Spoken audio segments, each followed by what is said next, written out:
వెంకటేశ్వర స్వామికి ఎవరైతే ఉపవాస దీక్ష చేస్తారో ప్రతి శనివారం ఒక్కసారి ఈ నియమాలను తెలుసుకోండి.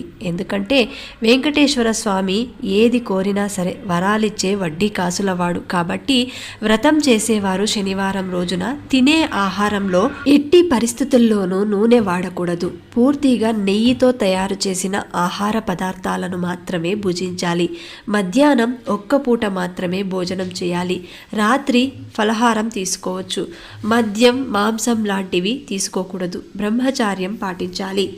ఎవరైతే ఈ నియమాలను పాటిస్తూ 7 శనివారాల వ్రతాన్ని ఆచరిస్తారో వారి కోరిక తప్పకుండా ఫలిస్తుంది. ఇక ముడుపు ఎలా కట్టాలంటే, వ్రతం మొదలుపెట్టిన మొదటి రోజు ఒక పసుపు వస్త్రంలో 11 రూపాయలు దక్షిణ ముడుపు మూటలా కట్టి శ్రీనివాసుని పటం ముందు ఉంచి ఈ యొక్క సంకల్పం నెరవేరితే తిరుమలకు దర్శనానికి వస్తానని మొక్కుకోండి.